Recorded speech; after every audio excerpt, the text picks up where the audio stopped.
He painted one of the most famous portraits in history, designed flying machines centuries before they were possible, and filled countless notebooks with ideas that seemed to predict the future. This is the story of Leonardo da Vinci, the ultimate Renaissance genius whose mind was simply too vast for his own time. Who was this man? An artist, an inventor, a scientist, a dreamer. The truth is, he was all of these and more. Da Vinci's relentless curiosity was his defining trait. It drove him to study everything around him with an obsessive intensity. He wasn't content to just paint what he saw. He needed to understand how it worked from the inside out. This insatiable thirst for knowledge is the key to unlocking the secrets of his genius. Born in 1452 in the small Tuscan town of Vinci, Leonardo was the illegitimate son of a notary and a peasant woman. This status, while a social disadvantage, might have been a blessing in disguise. It freed him from the expectation of following his father's profession, allowing him to pursue his true passion: art. At around age 14, he was apprenticed to the renowned Florentine artist Andrea del Verrocchio. It was here that his extraordinary talent first became apparent. Legend has it that when Verrocchio saw the angel Leonardo had painted in the corner of his baptism of Christ, he was so humbled by his student's skill that he vowed never to paint again. But Leonardo's mind couldn't be confined to a single canvas or discipline. While his contemporaries focused on religious scenes and portraits of the wealthy, Leonardo was dissecting human bodies in secret, a practice strictly forbidden at the time. He wasn't doing this for morbid reasons. He wanted to understand the mechanics of the human machine. He produced hundreds of incredibly detailed anatomical drawings, mapping out muscles, bones, and organs with a precision that wouldn't be seen again for centuries. His drawing of the Vitruvian Man, a man inscribed within a circle and a square, wasn't just a work of art. It was a profound study of human proportion and symmetry, a perfect blend of his artistic and scientific pursuits. This desire to understand the world led him to engineering and invention. He looked at birds and dreamed of human flight. His notebooks are filled with intricate designs for ornithopters, machines with flapping wings meant to mimic birds. He designed parachutes, armored tanks, and even a primitive scuba suit. While most of these inventions were never built in his lifetime due to technological limitations, they reveal a visionary mind that saw possibilities far beyond the horizon of the 15th and 16th centuries.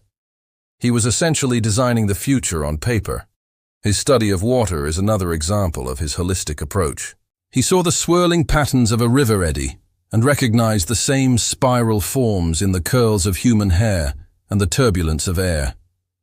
To him, everything in nature was interconnected, governed by the same mathematical and physical laws. He spent years designing complex canal systems for cities like Florence and Milan, seeing water not just as a resource, but as a dynamic force to be understood and harnessed. Of course, Leonardo is most famous for his art, and two works stand above all others: The Last Supper and the Mona Lisa. The Last Supper, a massive mural in Milan, is a masterpiece of human psychology. Instead of a static posed scene, Leonardo captured the precise moment of high drama when Jesus announces that one of his apostles will betray him. Each apostle reacts with a unique, palpable emotion: shock, denial, anger, fear. Leonardo had turned a religious icon into a deeply human story. And then there is the Mona Lisa. What can be said about the most famous painting in the world?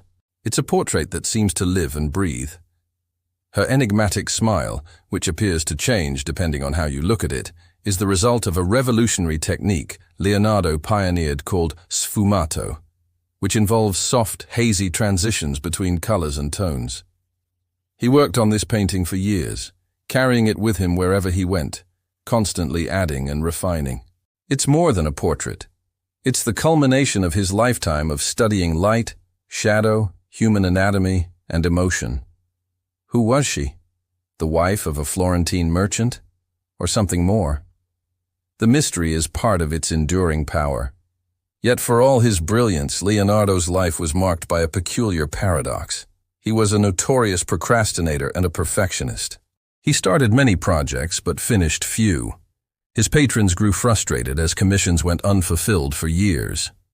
This obsession with perfection meant that many of his greatest ideas remained locked away in his notebooks, written in his strange mirror image script from right to left. Was this a way to keep his radical ideas secret, or simply the quirk of a left-handed man? Like much of his life, we can only speculate. So how did one man see the future while the world around him was still rooted in the past? The answer lies in his boundless curiosity. Leonardo da Vinci never saw a separation between art and science. To him, they were two sides of the same coin, two different languages for describing the beauty and complexity of the universe. He refused to accept the limits of his age, constantly asking why and how. He was a man who didn't just observe the world, he interrogated it, dissected it, and reimagined it. His legacy is not just in the paintings on the wall or the designs in his notebooks. It's in the very idea that one human mind can contain multitudes, that the pursuit of knowledge in all its forms is the noblest endeavor of all. He taught us that to truly see the world, you must be willing to look at it from every possible angle.